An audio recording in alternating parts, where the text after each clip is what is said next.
On a perdu le truc. Ah.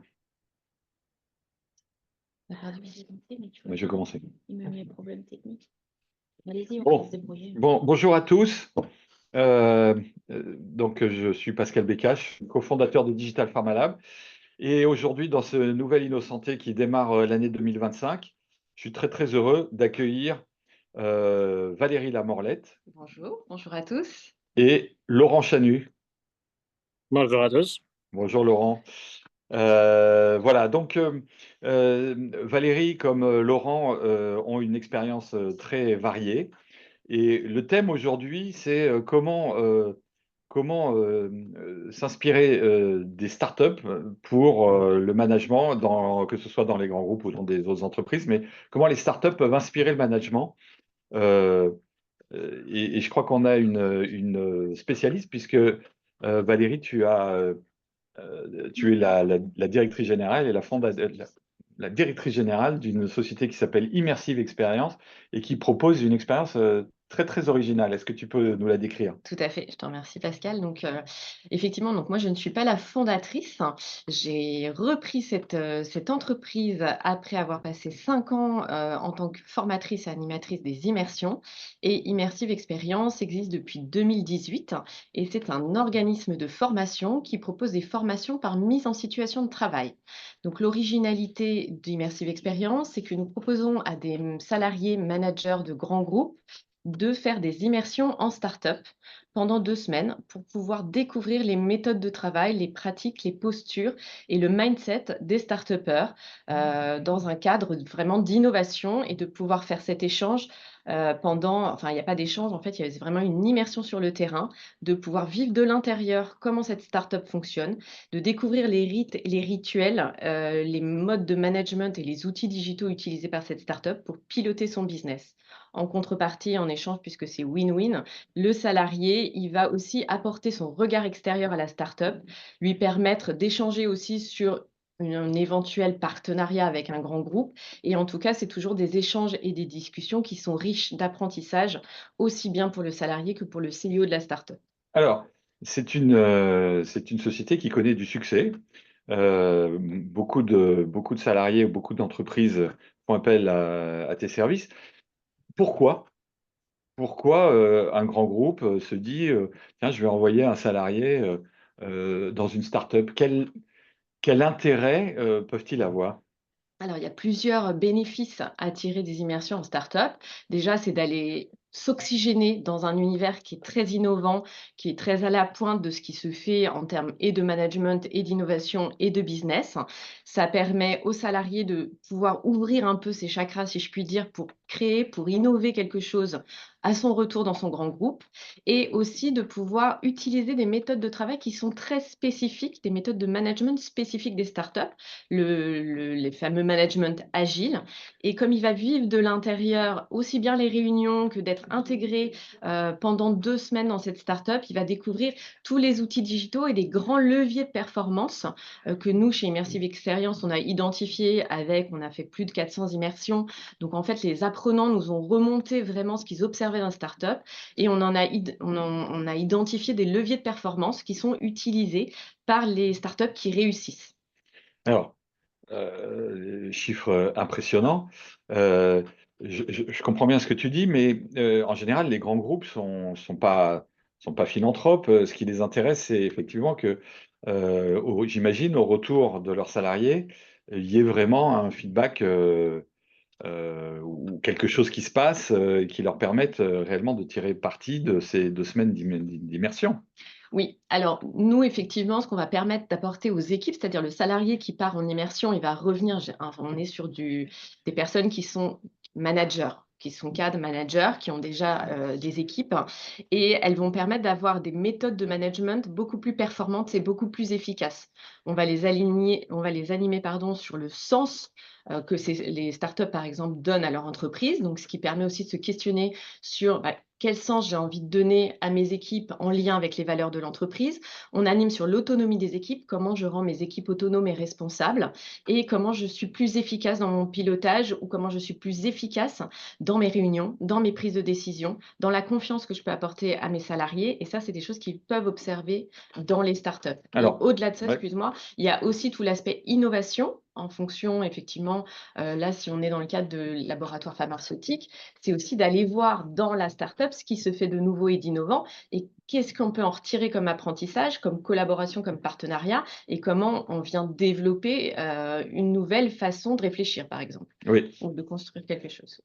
Alors, ça nous a beaucoup intéressés évidemment et interpellés chez Digital Pharma Lab puisque pour ceux qui nous connaissent, nous sommes une entreprise de conseil et de services en innovation numérique dans la santé et effectivement, un de nos principaux axes de travail avec nos clients, c'est, les faire rencontrer, donc c'est les grandes entreprises de santé, les entreprises pharmaceutiques ou de dispositifs médicaux, les faire rencontrer des startups, du numérique en santé, afin de construire des projets ensemble et de bénéficier, pour les grands groupes, de bénéficier de l'agilité et de l'inventivité, de la créativité des startups et pour les startups de bénéficier, de l'accès au marché et éventuellement, des capacités financières, de ces grands groupes et de leur compréhension des besoins du marché.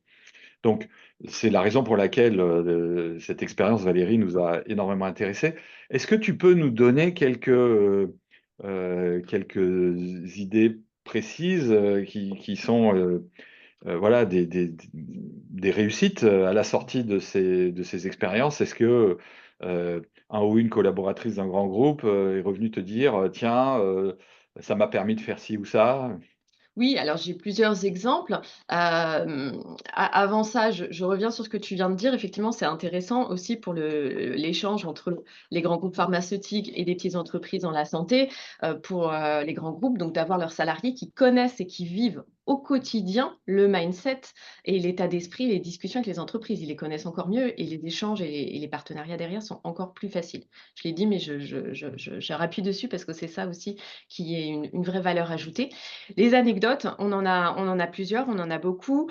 Hem, Celle qui me vient là, dans le dernier grand groupe avec lesquels on a travaillé, c'est des personnes qui sont revenues tester des choses. C'est-à-dire qu'elles ont repris confiance en leurs capacités managériales, en leurs compétences et il y a une personne qui est venue tester de la communication interne dans ces entreprises et créer une newsletter, par exemple, et de diffuser de l'information en interne, ce qu'elle n'osait pas faire ou ce qu'elle n'avait pas fait avant parce qu'elle se sentait pas suffisamment Légitime? légitime pour le faire et son expérience en start-up, comme ses conseils, puisque le salarié vient donner aussi son regard extérieur, permet de faire un pas de côté à la start-up, de regarder ce qui fonctionne moins et de faire des recommandations. Et comme ces recommandations ont été mais validées immédiatement et mises en place immédiatement, puisque c'est un peu ce que font les start-up, elles testent d'abord, à la différence des grands groupes, elles appliquent immédiatement et elles réajustent au quotidien. Donc il y a de l'itération et il n'y a pas je construis mon projet, je le teste dans plusieurs mois. Là, il y a vraiment de l'application directe. Donc en fait, elle a vu tous ces conseils mis en place immédiatement.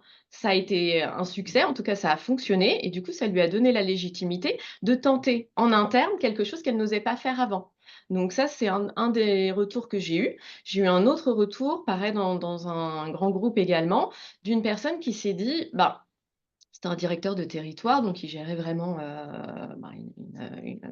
beaucoup de staff et il devait faire une journée de réunion, donc mobiliser d'autres directeurs de territoire pendant une journée sur place, sur le terrain, donc des déplacements, des hôtels, mobiliser des jours, hommes des autres directeurs de territoire.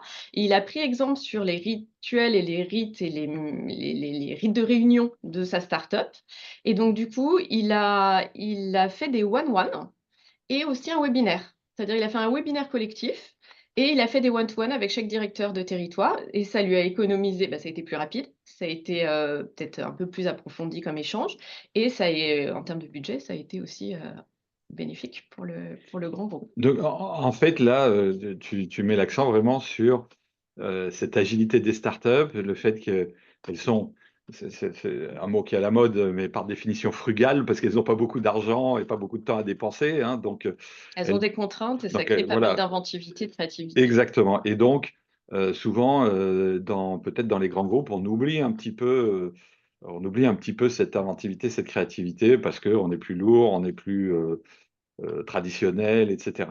Alors, avant de continuer, je me tourne vers Laurent.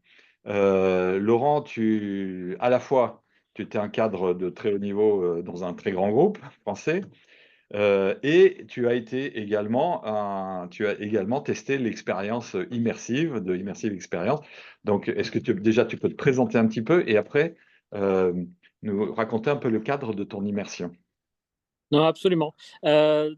Oui, j'ai fait effectivement 30 ans chez Sanofi, à diverses positions et j'ai quitté Sanofi il y a un peu plus d'un an maintenant et j'avais envie effectivement de me rejoindre de me rapprocher des startups. J'ai fait toute ma carrière dans un grand groupe comme Sanofi et jamais dans une startup, même si j'ai évidemment, en tant que dans les boîtes pharma, on a l'habitude de travailler avec des startups, mais passer de l'autre côté, c'est toujours différent. Et donc, grâce à Valérie, j'ai pu travailler avec Okoya, qui est une jeune start-up très sympathique euh, qui commercialise des bus de santé connectés pour lutter contre les déserts médicaux.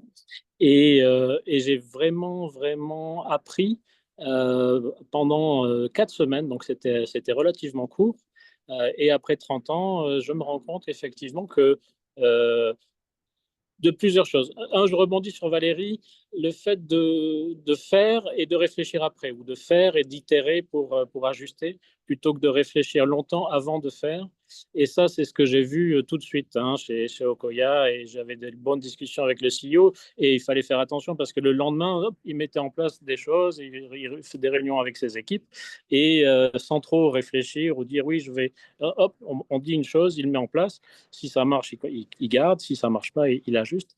Et donc ça, c'est peut-être un premier anecdote ou quelque chose que j'ai récupéré, hein, oui, sur lequel je rebondis parce que Valérie l'a mentionné. Donc ça, c'est tout à fait vrai. Absolument. Et deuxième chose, moi, j'avais des objectifs personnels pour moi pour essayer de comprendre quel était le marché, les besoins et en fonction de la taille de l'entreprise. Et donc, c'est pour ça que je voulais voir dans une société d'une quinzaine, vingtaine de personnes, quelles étaient les problématiques de scale-up et quelle était donc, moi, ma valeur ajoutée pour mon projet professionnel. Tu vas en parler un peu, Laurent, de ce que tu voulais faire, parce que ça peut intéresser des gens, peut-être? Absolument. Enfin, alors, mais moi, c'était pas pour Sanofi, j'étais déjà sorti de chez Sanofi, mais si cette aventure-là que vous proposez avait eu lieu, peut-être je l'aurais fait au moment en restant chez Sanofi, mais là, je l'ai fait une fois hors Sanofi, donc j'avais moi une vision un peu personnelle de se dire quel est le besoin en scale-up dans les sociétés, dans les startups en santé, quelles sont les problématiques qu'ils ont, quels sont les financements qu'ils ont, et moi qui voudrais accompagner dans la durée deux ou trois startups, quelle est la bonne startup? Est-ce que c'est 5 personnes? Est-ce que c'est 15 personnes? Est-ce que c'est 30 personnes? Et quel type de chiffre d'affaires également? Et donc j'ai pu affiner grâce à ça.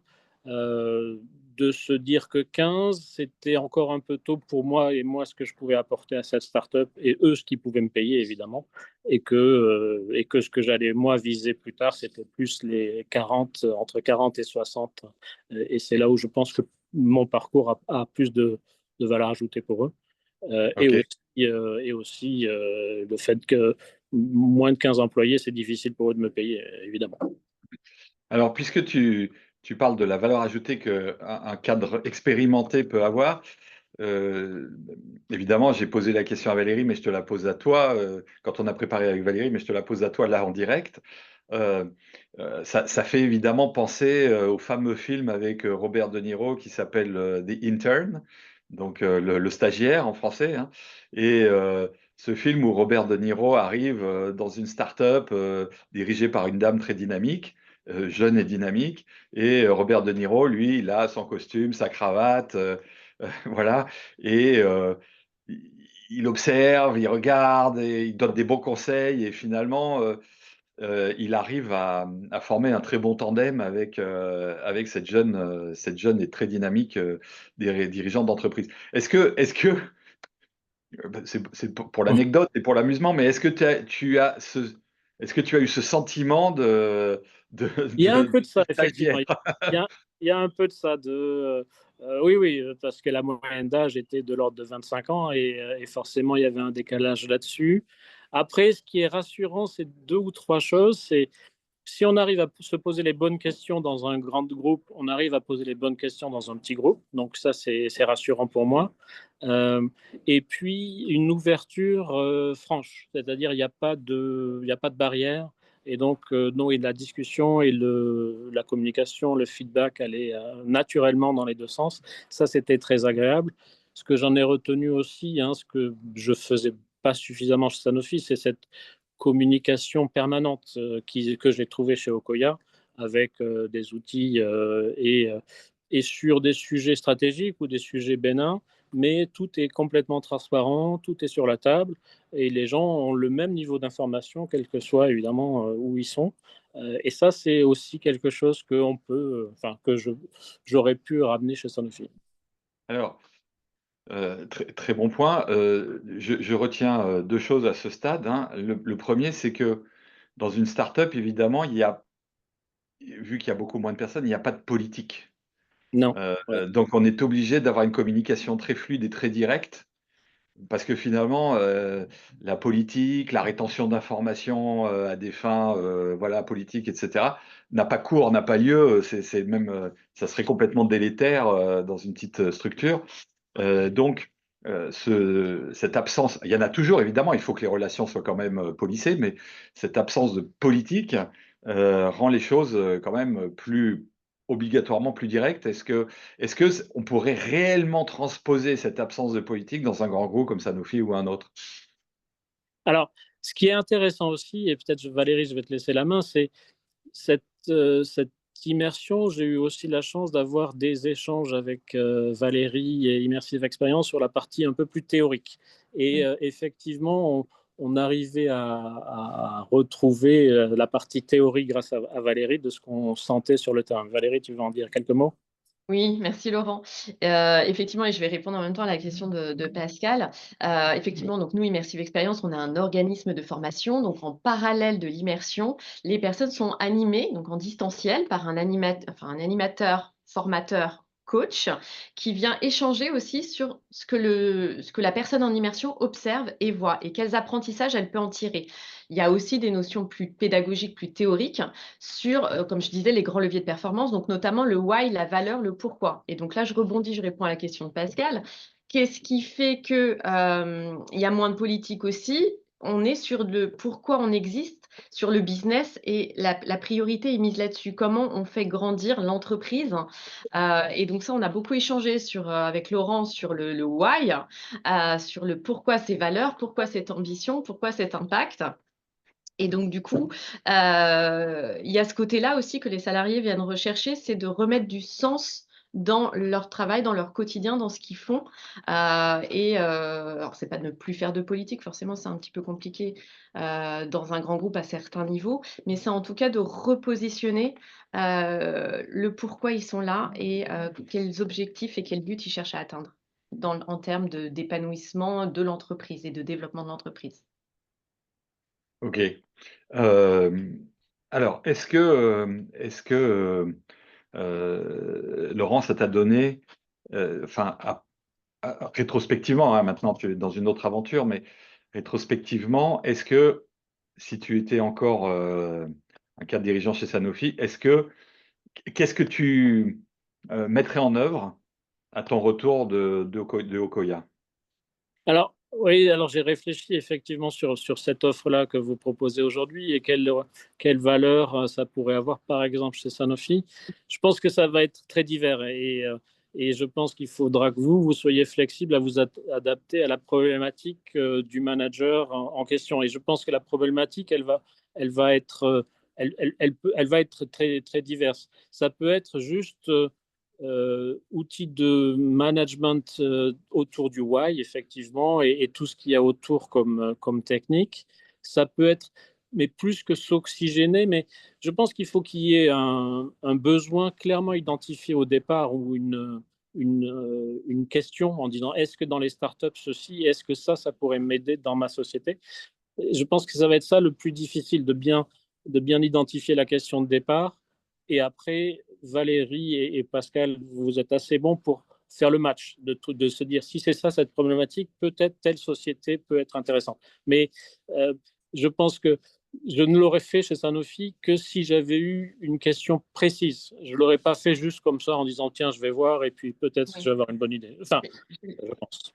ouais, je rebondis, Laurent, tu as raison. Effectivement, généralement, les grands groupes, ils ont des problématiques précises à aller voir et les personnes en poste se questionnent, que ce soit sur leur management ou sur autre chose et c'est l'objectif de départ qu'on identifie et en fonction de ça, effectivement, on va, proposer une start-up spécifique ou en tout cas animer et accompagner la personne dans son immersion sur ces questions-là. Oui, et je pense, enfin, moi, je pensais typiquement, et chez Sanofi, on en a eu souvent des nouvelles organisations ou des changements d'organisation. Lorsqu'une nouvelle unité se met en place et on a des nouvelles personnes qui arrivent d'horizons divers et qu'on veut lancer une activité, je pense que passer 2 semaines dans une startup pour prendre les bonnes recettes, par exemple, ça peut être une bonne idée. D'accord. Très bien. Donc, pour revenir un petit peu maintenant à Okoya, quand même, la startup qui t'a accueilli, est-ce que tu peux en dire un peu plus quand même sur cette startup parce que c'est une startup dans le domaine de la santé, Alors, je c'était une crois, et startup donc, pour la santé, c'était ma requête. Et je ne les connaissais pas. Pourtant, j'en connais beaucoup et je ne les connaissais pas. Donc, je ne sais pas comment Valérie les a trouvés, on lui mais ils sont posera la intéressants. question après. C'est notre secret, c'est notre Ils secret. sont intéressants. Donc, ils font des bus, des minibus connectés, de santé connectés. C'est très simple comme idée. Enfin, ça fait 20 ans que ça existe, hein, mais eux, ils le font très, très bien. Donc, c'est des moins de 3,5 tonnes avec tout le médical de visioconférence et de prise de tension de domaine cardiaque à distance. Et au départ, leur point, c'était d'aller lutter contre les déserts médicaux. Donc, ils ont pas mal de contrats avec notamment les collectivités et les agences régionales de santé.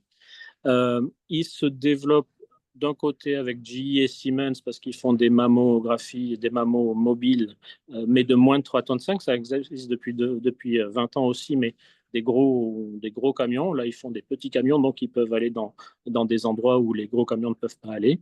Et ils font aussi maintenant beaucoup de journées de prévention aussi auprès des... Et c'est là-dessus que moi j'ai passé pas mal de temps où je pense qu'il y a un grand marché et on a pas mal travaillé là-dessus auprès des entreprises et ils étaient en contact par exemple avec EDF pour faire des bilans de santé.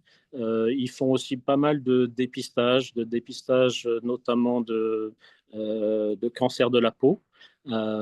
Et ils sont donc une quinzaine aujourd'hui. Ils sont en perte pour l'instant et en 2025, pour vous dire à quel point ça va bien, parce que ça fait que 3 4 ans qu'ils ont commencé, ils seront dans le noir, enfin ils seront au break-even dès 2025, ce qui est bien. Et Et ils qui avaient les une... paye? Pardon? Qui les paye, Laurent? Enfin, comment sont-ils rémunérés? Alors, aujourd'hui, c'est essentiellement via les agences régionales de santé et les collectivités locales. Chaque collectivité locale a dans son agenda une partie santé, prévention. Et les collectivités vont se battre pour obtenir des financements qu'elles auraient arrivé jusqu'en 2024, 2025, je ne sais pas, à obtenir suffisamment, relativement facilement auprès de l'ARS pour déployer ces camions de dépistage ou ces camions de santé dans les endroits où ils en avaient besoin, sachant que c'était eux qui étaient assez proches du terrain et qui savaient où étaient les besoins. Et donc, Okoya a vendu aujourd'hui une dizaine de camions environ. Un camion, c'est à peu près 200 000 euros. Et maintenant, donc c'est 80% de leur chiffre d'affaires et 20% et probablement 50% dans les années à venir, ça va être de vendre des journées de prévention, soit auprès des entreprises. Donc, ils ont commencé avec EDF, par exemple, mais il y a un grand marché parce que c'était EDF qui est venu les voir sans qu'ils aient démarché quoi que ce soit. Et aussi, ils sont évidemment en contact avec les assureurs et les mutuelles comme Generali ou d'autres qui sont aussi relativement intéressés par cette offre-là, qui permet aussi de brander différents éléments ou différents acteurs, dont Generali par exemple, et de faire un peu de dépistage et aussi de ramener les gens là où généralement ils veulent qu'ils aillent. D'accord. Bon, ben, merci Laurent pour ce témoignage très intéressant. On reviendra tout à l'heure, sûrement, sur ce témoignage et à partir de maintenant, on t'appelle, Laurent de Niro, j'ai compris, hein? C'est comme ça qu'on va C'est pas on va t'appeler. Il je suis faut un peu plus jeune que lui quand même, mais bon. ouais. Bon, très bien, très bien. Valérie, je crois il y a pas que des cadres d'entreprises, en poste, justement, l'exemple de Laurent est de ce côté-là très intéressant. Il y a pas que des cas de effectivement, oui, il y a on a deux on adresse en fait nos formations à deux types, de population, donc les cadres en poste et des demandeurs d'emploi seniors, qui ont envie aussi de redynamiser leur profil, d'accélérer leur retour en activité et qui vont faire aussi ces immersions. Et alors, là, on est vraiment complètement dans le schéma, de Niro donc, mais, comment, alors comment c'est accepté, par, les startups? Aussi bien ce segment-là donc, de profil plus senior que, le segment de profil en poste. Mmh. Comment c'est accepté dans les startups? Est-ce que bon, comment tu arrives à convaincre les startups d'accueillir, ce genre de personnes, de passer du temps avec elles quand même? Ça prend du temps, Laurent a dit, voilà, il y a beaucoup d'interactions avec le CEO et cetera, donc c'est quand même un effort, hein, de la part de la startup qui, comme on l'a dit, manque un peu de temps et de tout, donc c'est un effort. Comment tu arrives à les convaincre et quel est leur feedback? Quel est leur retour? Ouais. Alors, effectivement, je vais t'expliquer ça. Donc déjà, je suis pas toute seule, hein, j'ai une équipe avec moi. Donc j'ai une équipe qui s'occupe du pôle startup, justement, matching startup, donc de matcher aussi bien le salarié en poste avec ses aspirations personnelles et de groupe, que le demandeur d'emploi avec ses aspirations personnelles et ses aspirations via son projet professionnel. Donc on prend ces informations-là, les envies de la personne qui veut faire l'immersion, et on collabore avec plusieurs startups, donc déjà depuis plusieurs années, et on est aussi en lien avec tous les incubateurs de la French Tech, du Village by CA, de Station F, du School Lab. Voilà, on a un panel de startups, celles qui nous connaissent, qui collaborent avec nous, qui sont très contentes de réitérer l'opération, même si je tiens à préciser qu'on limite quand même les immersions en start-up vu qu'elles ne payent pas les startups pour avoir un profil expérimenté chez elles. Donc on ne va pas leur fournir non plus toute l'année des gens. Mais en tout cas, pour elles, c'est bénéfique puisque du coup, elles ne payent pas. Elles ont un profil expérimenté, que ce soit le salarié en poste ou le demandeur d'emploi qui est senior, qui a 25 à 30 ans d'expertise dans son secteur d'activité et qui va faire une mission pour la start-up. C'est-à-dire pendant lui, il y a une durée plus longue, donc de 4 semaines. Pendant 4 semaines, il réalise une mission pour la start-up sur un caillou dans la chaussure qu'elle aurait à ce moment-là. C'est-à-dire, ça peut être un, je sais pas, un sujet marketing ou un sujet commercial. Par exemple, elle a ses équipes de commerciaux, mais elle a besoin de les animer, de créer, un parcours, pour pouvoir, démarcher les gens, et donc on va faire appel à un directeur commercial expérimenté qui a l'habitude de manager ses équipes, de les mettre en action, de les dynamiser et de leur créer justement ce petit parcours, ce plan d'action pour pouvoir être plus performant. Et donc du coup, le demandeur d'emploi va réaliser ça pendant 4 semaines. Lui, ça lui demande pas d'effort puisque c'est quelque chose qu'il fait depuis plus de 20 ans, où il est habitué à faire ça. Et en même temps, ça lui permet d'avoir ce sujet pour interagir avec les équipes et donc encore mieux découvrir de l'intérieur ce qui se passe dans la start-up. Participer aux réunions, discuter aussi bien avec le stagiaire, l'alternant que le CEO, et de pouvoir avoir quelque chose à rendre de concret. Donc ça confirme aussi ses compétences, même si, nous, on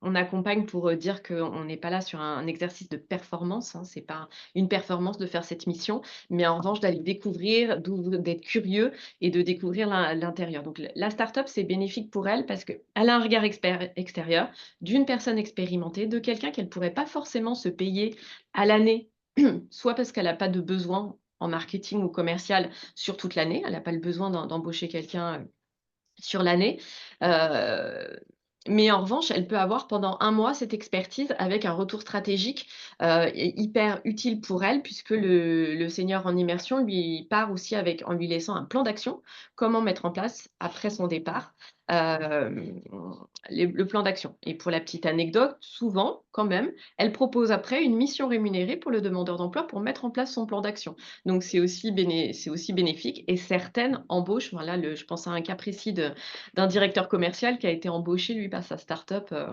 quelque temps après et qui est maintenant en CDI dans sa start-up. Donc il y a plein d'échanges. Il y a aussi, faudra me stopper parce que je peux en parler pendant des heures, Non, non, mais mais il y a le après cette phrase. voilà, après cette phrase, il y a aussi le bénéfice intergénérationnel, c'est-à-dire que les uns apprennent des autres, enfin tout le monde apprend l'un de l'autre, que ce soit, le start-upper de 25 ans, qui apprend de la façon de manager, de structurer en fait les choses, du senior et le senior qui apprend de l'innovation et des nouvelles façons de faire. Donc il y a aussi cet échange-là qui leur plaît. Alors Laurent, on va illustrer ce que vient de dire Valérie. Quelle était enfin si c'est pas indiscret bien entendu, est-ce que, Okoya t'a confié une mission pendant ces 4 semaines? Ah oui, pendant ces 4 semaines, il faut, c'est leur intérêt, hein, c'est pour ça qu'ils sont contents d'avoir quelqu'un pour 4 semaines. Il faut aussi savoir dire stop à un moment, parce qu'il y avait une longue liste, hein, donc on ne peut pas tout traiter en 4. Mais là où j'ai passé le plus de temps, c'était sur la partie business model, ce qu'ils pouvaient vendre ou ce qu'ils pouvaient faire en journée, plutôt que de vendre des camions, de vendre des prestations. Et on a passé pas mal de temps sur ce côté prestations et tester un certain nombre d'hypothèses. Et aussi pas mal travaillé avec G sur un certain nombre de contrats de partenariat sur lesquels lui qui était médecin n'était pas forcément à l'aise, donc j'ai un peu travaillé avec lui là-dessus. Oui, un peu de business, Voilà. Et peu de comme business. il avait, et puis, enfin, après, si le fit est là, évidemment, on s'arrête pas parce que derrière ces Oui, questions-là, il avait recruté pas mal de personnes relativement seniors, enfin, 2 ou 3 personnes le mois précédent, donc il se posait des questions d'organisation et de répartition et d'objectifs, etc. Donc, on a aussi derrière détaillé les différentes façons de s'organiser ou d'optimiser l'organisation. oui, c'est très clair. OK. Alors, Valérie, pour les gens qui ne sont pas des demandeurs d'emploi, mais qui sont des employés de grands groupes, Mmh. donc je comprends que c'est un peu plus court, Oui, sauf s'il peut s'absenter 1 d'accord? mois, mais généralement, c'est un peu plus compliqué de s'absenter un C'est mois 2 sur semaines. l'entreprise, ouais. Donc c'est aussi, la start-up va également donner une petite mission pendant 2 semaines à la personne qui s'immerge?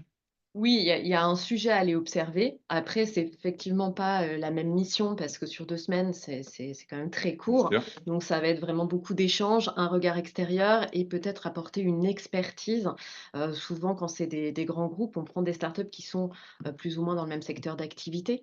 Donc en fait, ça va être de comment vous faites en grand groupe pour développer, pour déployer les choses ou, quels conseils vous pourriez m'apporter pour que moi je puisse élargir, développer ma société? Voilà, ça va être plus de cet ordre-là, de l'analyse globale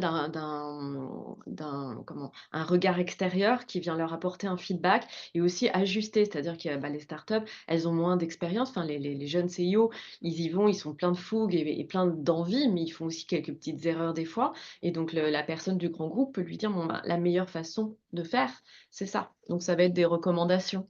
Et quel est le feedback donc là on a entendu un peu Laurent et ce que tu viens de dire sur les gens des grands groupes, mais quel est le feedback finalement des dirigeants de start-up, suite, bah, à ces immersions? Donc sans dévoiler de choses, quel a été le feedback, par exemple, de l'expérience de Laurent chez Okoya, vu côté Okoya? Et quel a été peut-être que tu pourras nous en dire un mot, Laurent, et quels sont, d'une façon générale, quelques feedbacks? Est-ce que tu peux donner des exemples précis, de feedback de Oui, alors retour? les startups sont encore plus satisfaites et heureuses de l'immersion. Enfin, on a des très bons retours de l'ordre de 9 sur 10, aussi bien pour les talents que pour les startups. Mais des fois, les startups, là, la dernière statistique que j'ai fait, on était à 9,8 sur 10 de taux de plaisir d'avoir reçu, un profil, de de grands groupes ou un profil senior. Donc pour Laurent, effectivement, c'était aussi un retour très bénéfique et très positif. En fait, ils n'ont pas forcément l'habitude d'avoir ces profils-là très expérimentés. Donc on a des start-upers qui nous disent on n'aurait jamais pu imaginer collaborer avec quelqu'un avec cette envergure, avec cette expertise qu'on n'a jamais eue. Donc pour nous, c'est très riche. On a d'autres start-upers qui nous disent ben, la personne nous a permis d'accélérer, enfin de trouver des solutions de façon très, très rapide à une problématique qu'on aurait mis beaucoup plus de temps à solutionner. Il y a des échanges d'intégration, la personne s'est super bien intégrée. Ça permet aussi aux jeunes startups de voir qu'un profil senior, il a sa place, dans une équipe beaucoup plus jeune et que ça apporte beaucoup de bénéfices de structuration, de calme aussi, d'apaisement. Souvent le senior, il devient un peu le confident de toute l'équipe. Assez rapidement, tout le monde vient lui raconter ce qu'il vit, comment il le vit. Enfin, il y a vraiment des interactions humaines, hein, qui sont très positives. Et donc on a, bien sûr, ça arrive, hein, que les choses se passent mal, mais ça arrive quand même très, très rarement puisque comme le disait Laurent, au tout début, on fait ce qu'on appelle chez nous un rendez-vous de fit, donc de valider, l'intérêt et l'envie, aussi bien humain qu'au niveau de la mission, de passer, du temps ensemble. Donc les startups, elles sont très heureuses de ça. C'est ça. Et Laurent, est-ce que le dirigeant de Okoya t'a fait un feedback sur ta participation en te disant c'était trop bien ou alors surtout ne reviens jamais? Mais je pense que Alors, c'est plutôt la première chose. tu me connais, Pascal, je ne vais pas faire de langue de bois. Donc, oui, le feedback était très bon. Et d'ailleurs, il m'a dit il faut absolument que je te recontacte après parce que je fais une levée de fonds et peut-être qu'après, il y aura quelque chose pour toi, etc. J'ai dit mais avec plaisir, appelle-moi. Et pour être honnête, il ne m'a pas appelé. Donc voilà, donc il y a du bon et du moins bon. Mais Après, c'était assez récent ton immersion, Laurent. Je crois que c'était un peu avant les vacances, de Noël, hein. c'est vrai, exactement. Ouais, ouais. Donc, Exactement. Et on sait que malheureusement, les levées de fonds, elles ne se font pas en claquant des doigts. Voilà. Il n'a peut-être pas complètement fini ce qu'il avait en tête, donc j'attends un peu. exactement. Très, très bien.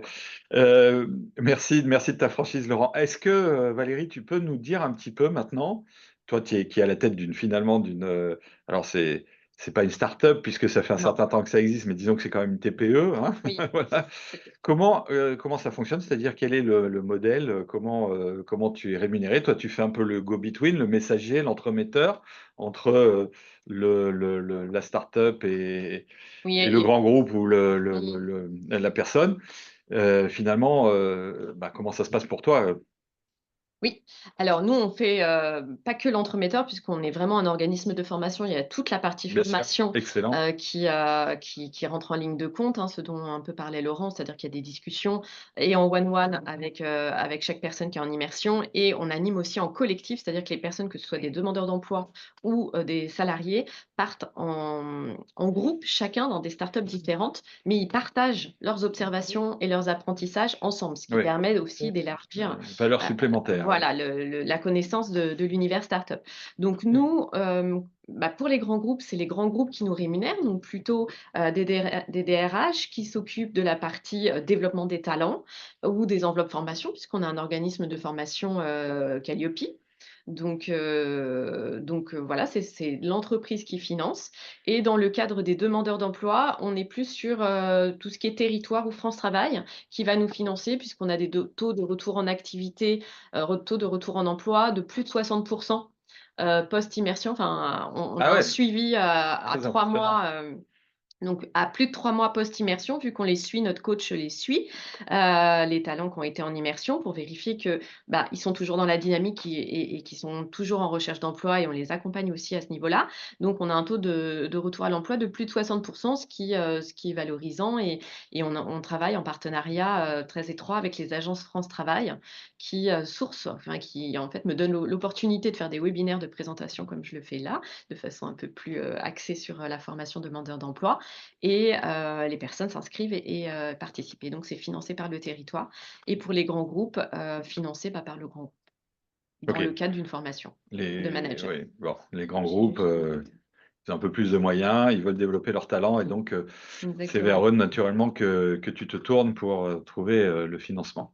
Oui. Et effectivement, je suis très, très impressionné par le chiffre que tu donnes de 60 de retour à l'emploi après 3 ou 6 mois, enfin, ce qui est quand même, enfin, sans embêter les startups françaises, on pourrait généraliser un peu plus, parce qu'on sait que le retour à l'emploi de cadres un peu seniors est pas, est parfois difficile. Ah, Et donc, ce taux de retour est quand même très impressionnant. Est-ce que, je peux apporter un éclairage dessus si oui, tu veux. bah, exactement, tu avais posé la question, vas-y. Et déjà, je vais en J'y profiter arrivais. pour expliquer le déroulé, en fait, comment ça se passe pour faire une immersion. Il y a donc le pôle startup qui va identifier les besoins du talent, ce qu'on appelle les talents en immersion, ou le salarié, qu'est-ce qu'il veut observer, à quelles questions il veut répondre, qui va identifier la bonne startup en fonction du secteur d'activité et du besoin de la startup, que ça corresponde, par exemple, si on a un directeur marketing, bah, que le besoin identifié de la startup, ce soit dans le domaine marketing. Donc ça, c'est toute la partie pré-immersion et ce qui peut expliquer les 60 c'est, bah, déjà, le fait qu'on ait un bon matching, hein, qu'il y ait de l'envie, qu'il y ait de la motivation et que les choses se passent bien sur le terrain, sur place, dans la startup. Mais aussi, on a toute une partie formation avec un coach qui vient, comment? Bah, coacher, accompagner le demandeur d'emploi sur son projet professionnel. C'est-à-dire qu'est-ce qu'il va mettre en place, après l'immersion pour accélérer son retour à l'emploi? Comment il va utiliser ces nouveaux apprentissages, ces nouvelles observations pour différencier son profil par rapport à d'autres personnes qui n'auraient pas fait cette expérience en start-up. Un directeur marketing, pour reprendre, je ne sais pas pourquoi je suis sur le marketing aujourd'hui, mais un directeur marketing qui ne connaît pas l'univers start-up, qui a fait toute sa carrière en grand groupe et qui cherche un travail de nouveau dans un grand groupe ou du management de transition ou qui veut monter son offre de service, et un directeur marketing qui a fait sa carrière en grand groupe, mais qui a passé un mois dans une start-up, qui a pu tester son offre de service s'il en a une, qui a pu valoriser des nouveaux apprentissages, qui a pu montrer qu'il était dynamique et qui restait pas chez lui et qui se mettait en mouvement, bah, c'est différenciant pour les personnes qui recrutent. Donc ça permet aussi d'expliquer ça et il y a aussi ce dont j'ai parlé succinctement, toute l'animation collective où pareil les demandeurs d'emploi, ils partent entre 6 et 8 par promo et donc ils échangent ensemble en webinaire, donc à distance pendant leur immersion sur leurs startups respectives. Donc entre 6 et 8 startups et ils font connaissance aussi avec d'autres seniors qui sont comme eux, en recherche d'emploi. Donc ils se soutiennent. Il y a des groupes qui se créent après où ils continuent à échanger et à se motiver pour chercher, du travail, en même temps. Donc il y a cet aspect-là, l'approche collective et pour revenir sur les salariés de grands groupes, il y a aussi cette approche collective parce que ça peut être un service ou un département qui va partir ensemble dans des startups différentes et échanger ensemble sur qu'est-ce qu'on peut mettre en place au retour dans notre grand groupe ou dans notre labo, pour, faire changer les choses ou être plus performant ou être plus pertinent, être plus OK, efficace. très bien, oui, c'est très clair. Il y a aujourd'hui, dans le domaine de la santé, de start-up, que ce soit des start-up du numérique en santé, ce qu'on appelle la e-santé, des start-up biotech qui sont plus tournées vers, la partie molécules, médicaments et cetera et les start-up medtech. Il y a environ aujourd'hui, on estime, Laurent, corrige-moi si je dis une bêtise, mais on estime à peu près à 2 500 le nombre de start-up en France dans ce domaine, hein. Donc, health tech, ça, la tech santé, donc voilà, au sens large. Donc à peu près 2 000 startups, ce qui représente un gisement tout à fait intéressant. Toutes ne vont pas avoir du succès malheureusement, mais certaines d'entre elles quand même. Et en attendant, c'est un milieu très bouillonnant, très vivant, très vivace. Est-ce que, d'après toi Valérie, et beh, je poserai aussi la question à Laurent, est-ce que ces startups, sachant qu'il y a beaucoup de groupes pharmaceutiques ou de groupes de medtech quand même en France, il y a également à peu près, euh, on estime qu'il y a 400 sociétés pharmaceutiques et de medtech en France. La majorité ne sont pas très très grandes, hein, mais il y a aussi quelques grands, très grands groupes. Euh, est-ce que ces startups pourraient bénéficier et réciproquement, est-ce que ces industriels pourraient bénéficier? Est-ce que c'est un segment porteur pour Immersive Experience ou encore un peu, ou est-ce qu'on peut encore s'améliorer, et cetera? Donc, un Tout à petit focus sur cette industrie. Oui, tout à fait. Alors que je vais structurer là ma pensée, mais bien entendu qu'elles peuvent en bénéficier dans la mesure où elles y voient l'intérêt de recevoir quelqu'un un salarié d'un grand groupe qui va lui permettre aussi d'ouvrir, par exemple, la façon de s'adresser à un grand groupe. Si cette start-up elle a envie de se développer et d'échanger, de créer un partenariat, bah, quoi de mieux que de recevoir un salarié qui va pouvoir répondre à ces questions et à lui dire: «Bah, voilà comment il faut que tu adresses le sujet». Donc les start-up, elles ont un intérêt pour elles de recevoir un salarié et effectivement d'être disponibles. Nous, on a 2 critères de sélection pour nos start-up. Il faut qu'elles soient apprenantes et qu'elles soient accueillantes. Donc accueillantes, qu'elles aient suffisamment le temps pour échanger avec, la personne qui est en immersion avec elle et apprenante qui ait suffisamment de choses à observer dans les méthodes de fonctionnement de la start-up. Donc oui, le win-win, il se fait, des 2 côtés et effectivement pour elle, c'est hyper intéressant d'avoir quelqu'un comme ça. Et donc, est-ce que je repose la question, est-ce que l'industrie de la santé est une industrie porteuse enfin, est-ce que tu sens que c'est une industrie porteuse? Est-ce que tu as beaucoup de demandes, aussi bien de start-up que de cadres dans ce domaine ou pas encore? C'est quand même un bon indicateur, il me semble, hein, de l'intérêt réciproque que se porte. Alors on a plusieurs startups dans la santé avec lesquelles on travaille, qui ont reçu des personnes en immersion comme Okoya ou Deuxième Avis ou Life Plus, dernièrement, voilà, on en a plusieurs. Après on n'a pas nous fait un focus sur les startups de la santé jusqu'à maintenant. Et en grand groupe, on a, dans l'historique, alors moi j'ai repris l'entreprise, là, c'est en 2024 et dans l'historique, on n'avait pas de grand groupe de la santé jusqu'à présent. Mais enfin, les grands groupes, ils voient un intérêt dans le côté dynamisation, innovation, nouvelles méthodes de travail, donc aussi bien dans la santé que dans d'autres secteurs d'activité. Mais bien entendu, selon moi, je vais pas dire que je ne vois pas de pertinence à le faire, bien au contraire. Alors, je te pose la même question, Laurent, car tu es un observateur particulièrement aguerri de ce monde de la santé. Voilà, j'ai plus qu'à travailler Est-ce là-dessus. que, est-ce que Alors, ça vaudrait le coup j'ai- et pourquoi c'est pas aussi développé que ça devrait l'être? Les deux alors, questions. alors, je ne sais pas si c'est très développé. J'en suis, en tout cas, je ne suis pas vraiment au courant que ce soit développé, mais ça peut l'être. Mais je serais surpris. Évidemment, on est connus, nous, en pharmacie, pour être pas forcément les plus innovants et on est et ça me fait penser d'ailleurs aux gens qui nous écoutent, qui pourraient être intéressés. Forcément, ils doivent se dire: «Ah oui, mais ma RH va dire non» ou «Mais pourquoi dans un start-up? Parce que nous, on sait déjà mieux que tout, donc va voir, le département d'à côté qui est très bien» et cetera. Donc il va falloir, se battre contre ça, même si évidemment depuis 2-3 ans, je pense que le monde change. Heu, Est-ce qu'il y a un potentiel? Oui. Il faudra bien évidemment, c'est pas il faut enfin, on n'y va pas pour faire la même chose pour prendre le business model d'une start-up et l'appliquer à un grand groupe, comme Bien GSK. sûr. Ça, c'est pas du tout ça. Mais de se dire: «Est-ce que moi, pour ma fonction, mon projet, est-ce que je peux apprendre quelque chose?» Oui, ça c'est évident et j'étais en train de me dire en t'écoutant et d'ailleurs, c'est pas forcément dans une start-up de santé. Selon la Mmh. problématique, même si moi je travaille, chez GSK, je peux tout à fait apprendre dans une jeune start-up en tech ou j'en sais rien, parce qu'elle a mis en place un modèle ou une façon de faire qui, moi, m'intéresse. Donc il faut aussi peut-être se dire: «C'est pas forcément dans leur santé, ça peut être je cherche tel type d'entreprise, tel type de start-up qui va m'apprendre telle chose» et peut-être que ça sera dans la santé, peut-être que ce sera ailleurs.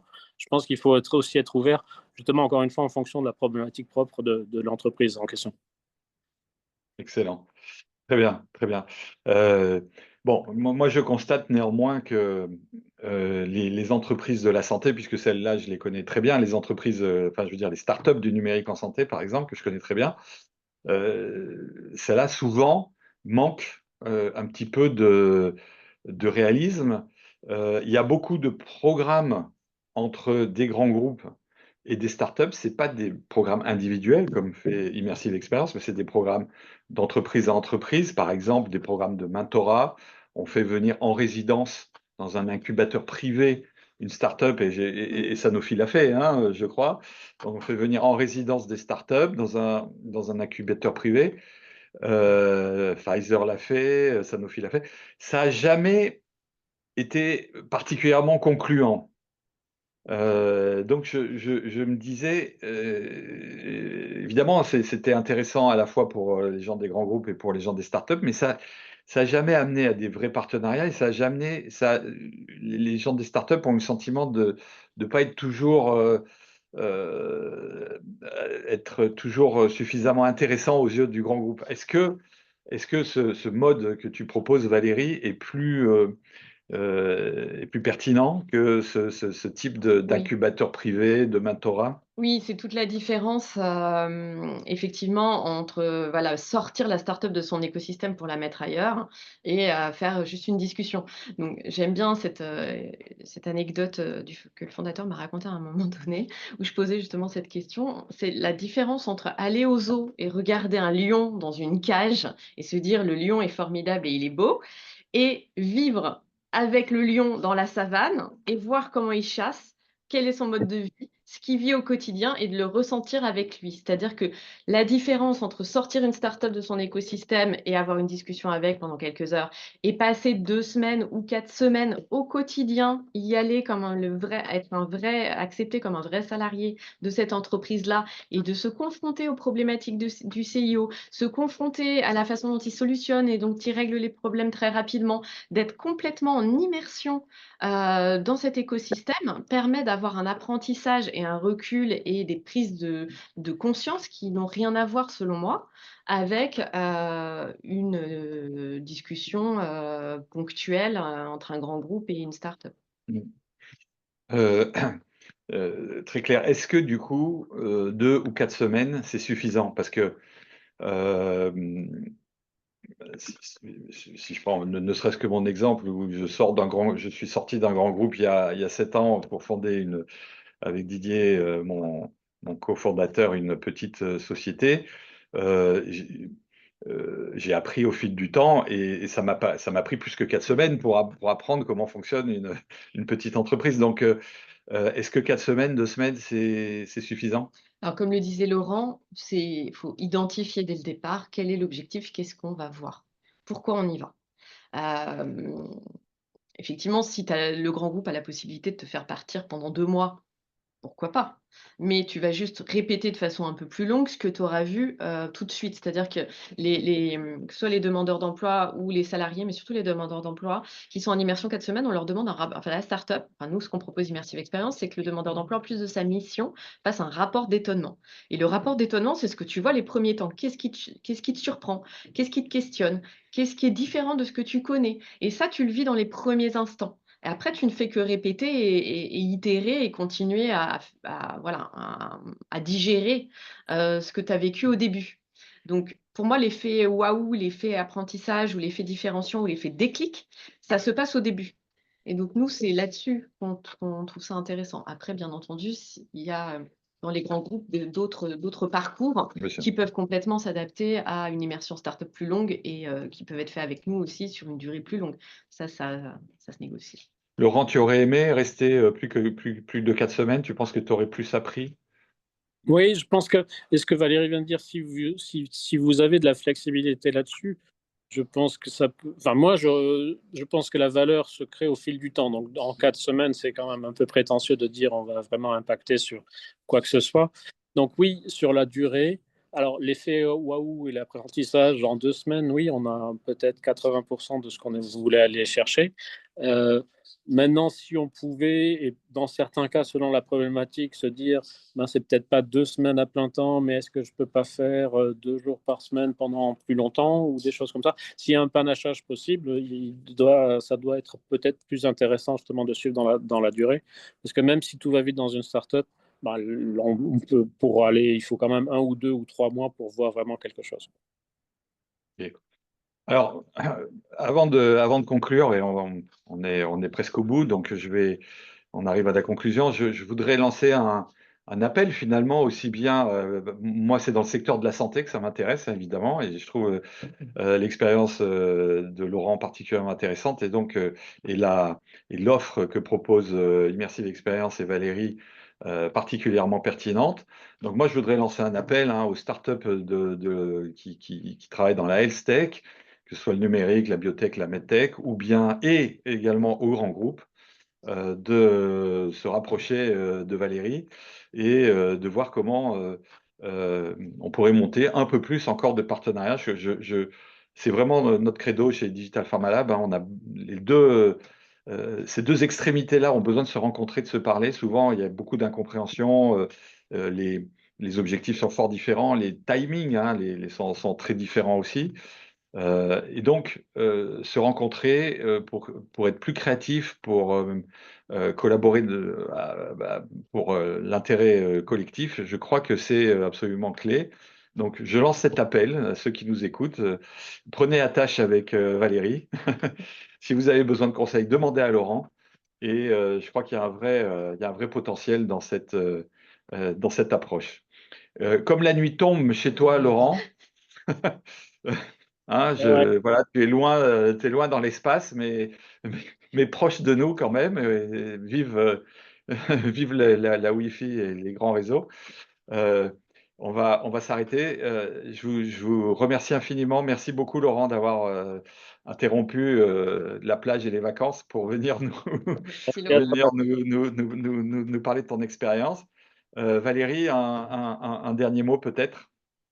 Eh bien, venez me rencontrer, écrivez-moi sur LinkedIn, contactons-nous et parlons-en. Je serais Voilà, ravie de discuter avec voilà. les lacos et les startups. Il y a un vrai potentiel, encore une fois, dans la santé. Merci beaucoup, Laurent. Merci beaucoup, Valérie. Je vous Merci souhaite Pascal. Merci Laurent. plein de bonnes choses pour la suite. Et puis, à très bientôt. Merci Au revoir. Et beaucoup. Laurent, quand tu reviens, tu nous racontes. À bientôt, merci Si tu beaucoup. reviens. Au revoir.